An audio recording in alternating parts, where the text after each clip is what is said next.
Hello குட்டி சுட்டீஸ், Tamil kit stories with மீனுல இன்னைக்கு என்ன கதை பார்க்க போறோம் தெரியுமா? Magical paint brush with Meena. ஒரு அழகான வில்லேஜ் இருந்துச்சா.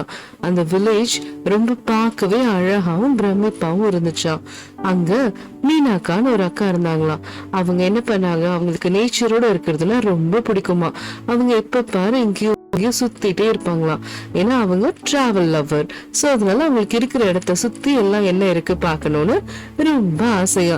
மீனாக்கா என்ன பண்ணாங்க, சம்மர் வெக்கேஷன் இல்லையா, அதனால அவங்க பாட்டி ஊருக்கு போயிட்டாங்களாம்.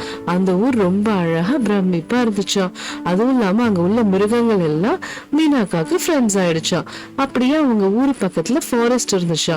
சரி அதுக்குள்ளேயும் போலாம் அப்படின்னு மீனாக்கா எக்ஸ்ப்ளோர் பண்ண அங்க ஒரு அழகான க்ளோயிங்கா மரம் இருந்துச்சா. அதுக்கு கீழே ஒரு பெயிண்ட் பிரஷ் ஒண்ணு இருந்துச்சா. அதை எடுத்துட்டாங்களா மீனாக்கா. அவங்களுக்கு அது பார்க்கவே ரொம்ப அழகா இருந்தனால அவங்க எடுத்து சரி ஒரு வரைஞ்சு பார்க்கலாம் அப்படின்னு ஒரு ஆப்பிள் வரைஞ்சாங்களாம். அந்த ஆப்பிள் அப்படியே உண்மையான பழமா வந்துடுச்சா. அதுவும் இல்லாம அந்த ஆப்பிள் பேசவும் ஆரம்பிச்சிடுச்சா. அவங்க பாட்டிக்கு ரொம்ப உடம்பு சரியில்லாம படுத்திருந்தாங்களாம். சரி அப்படின்னு சொல்லிட்டு இந்த பெயிண்ட் பிரஷ் வச்சு நம்ம ஒரு மேஜிக் பிளாங்கெட் வரைஞ்சு பார்க்கலாம் வருதா அப்படின்னு மீனாக்கா டெஸ்ட் பண்ணாங்களாம். அதே மாதிரி கிளிட்டரிங் க்ளோயிங்கா பிளாங்கெட் வந்துடுச்சு. அது போத்தி படுத்தோன்னு பாட்டிக்கு உடம்பே சரியாயிடுச்சா. சரி ஓகே, இன்னும் என்னென்னலாம் பண்ணலாம் இந்த பெயிண்ட் பிரஷ் வச்சு அப்படின்னு குழந்தை இல்லையா, அவங்க என்ன பண்ணாங்க, கைட்டு அந்த மாதிரி எல்லாம் வரைஞ்சாங்களாம். அதுவும் ஒரிஜினலா வந்துருச்சா. அப்படியே கொஞ்ச நேரம் அதோட விளையாடிட்டு அப்புறம் அவங்க வீட்டு பக்கத்துல உள்ளவங்களுக்கு டாய்ஸே இல்லையா விளையாட. சரின்னு கொஞ்சம் டாய்ஸ் வரைஞ்சாங்களாம், கேட் டாய்ஸ் எல்லாம்.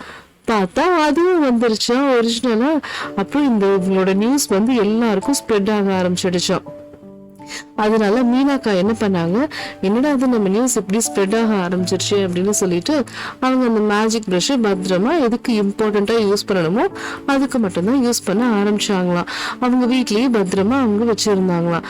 அப்ப ஒரு நாள் என்னாச்சு அப்படின்னா, வயசான தாத்தா டெய்லியும் வந்து ஃபார்மர் அவரு. ஸோ விவசாயம் பண்ணிட்டு அவரோட ஃபுட் எல்லாமே வச்சு எடுத்துட்டு வர்றதுக்கு, இப்ப நம்ம அரிசி விவசாயம் பண்றோம்னா அந்த அரிசி எல்லாம் வச்சு எடுத்துட்டு வர்றதோட வண்டி உடைஞ்சு போச்சான். சரின்னு அவருக்கு அந்த ஒரு புது வண்டி வரைஞ்சு கொடுத்தாங்களாம். அதே மாதிரி வயசான ஒரு பாட்டி, அவங்களால சமைக்கவும் முடியல, மார்க்கெட்ல போய் காய்கறி வாங்கவும் முடியல. அதனால மீனாக்கா டெய்லியும் அவங்களுக்கு ஃபுட் பாஸ்கெட்ல ஃபுல்லா வரைஞ்சு அவங்களுக்கு வச்சாங்களாம். அதுவும் வந்துருச்சா பிரெட் பன்னு சொல்லிட்டு. இப்ப இந்த நியூஸ் எல்லாம் ஸ்ப்ரெட் ஆக அவங்கள தேடி அந்த பெயிண்ட் பிரஷ் தேடி ஒரு கொடூரமான ஒரு பையன் வந்தானாம். எப்படியாவது இந்த பெயிண்ட் பிரஷை நம்ம திருடிடணும் அப்படின்னு சொல்லிட்டு. அவன் ஒரு பணத்தாசை பிடிச்சவனா. அவன் என்ன பண்ணா, அந்த பெயிண்ட் பிரஷை திருடிட்டு ஐயா நம்ம திருடியாச்சு ஜாலி அப்படின்னு சொல்லிட்டு அவன் என்ன பண்ணா, கோல்டு காயின் வரைஞ்சிட்டே இருந்தானா. ஆனா அந்த காயின் எல்லாம் வெறும் பேப்பர்ல மட்டும்தான் இருந்துச்சு, எதுவுமே உண்மையா வரவே இல்லையா. ஏன் அப்படின்னா அந்த பெயிண்ட் பிரஷோட சொந்தக்காரங்க யாரு, மீனாக்கா. அவங்க தானே பார்த்து அந்த பிரஷை எடுத்தாங்க.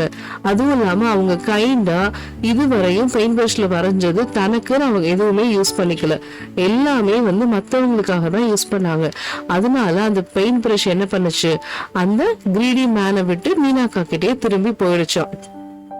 மீனாக்கா திரும்பி கிடைச்சோன்னு சந்தோஷத்துல அவங்க என்ன பண்ணாங்க அப்படின்னா, திருப்பி அவங்களோட வேலையை ஸ்டார்ட் பண்ண ஆரம்பிச்சிட்டாங்க. என்ன அப்படின்னா, எல்லாருக்கும் ஹெல்ப் பண்ற ஒரு கைண்டான ஹார்ட் இல்லையா அவங்களது. அதனால ரொம்ப ஸ்னோஃபால் இருந்தனால ஒரு ரிவர் அப்படியே பனிக்கட்டியா மாறி போயிடுச்சா. உடனே மீனாக்கா என்ன பண்ணாங்க, அதை வந்து ஹாட் ஆக்கி அந்த பனிக்கட்டியெல்லாம் கரைச்சு அதுல திருப்பி மீன் எல்லாம் போற மாதிரி வரைஞ்சாங்களாம். அதே மாதிரி அந்த பனி கட்டியா இருந்த ஆறு கரைஞ்சி ரிவரா மாற ஆரம்பிச்சிருச்சா. இப்படியே போயிட்டு இருந்துச்சா.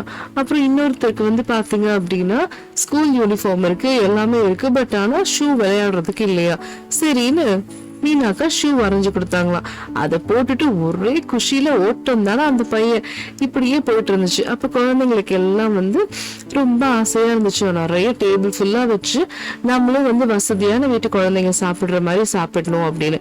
சரின்னு அந்த குழந்தைங்களோட விஷயம் மீனாக்கா நிறைவேற்றினாங்களாம். இப்படியே ஒவ்வொரு நாள் இப்படி பண்ணிக்கிட்டே இருந்தாங்களாம். அதுக்கப்புறம் அந்த க்ளோயிங்கான ட்ரீ தானே அவங்களுக்கு அந்த மேஜிக் பெயிண்ட் பிரஷை கொடுத்துச்சு. அதனால அந்த ட்ரீ பக்கத்துல உட்கார்ந்து எல்லா குழந்தைங்களுக்கும் மீனாக்கா வந்து நல்லது எது கெட்டது எது, அப்புறம் நம்ம வந்து எவ்வளவு காமா இருக்கணும் என்ன சுச்சுவேஷன்னாலும் அப்படின்னு சொல்லி நிறைய நல்லதை சொல்லி கொடுத்தாங்களாம். அவங்க இந்த பெயிண்ட் பிரஷ் கிடைச்சதுக்கு நேச்சருக்கு தேங்க்ஸ் சொன்னாங்க. ஏன் அப்படின்னா அவங்க யார் மேலேயும் எதுக்குமே ஆசைப்பட மாட்டாங்க. அதுவும் இல்லாம அவங்க பொருளை மட்டும்தான் அவங்க பத்திரமா வச்சுப்பாங்க.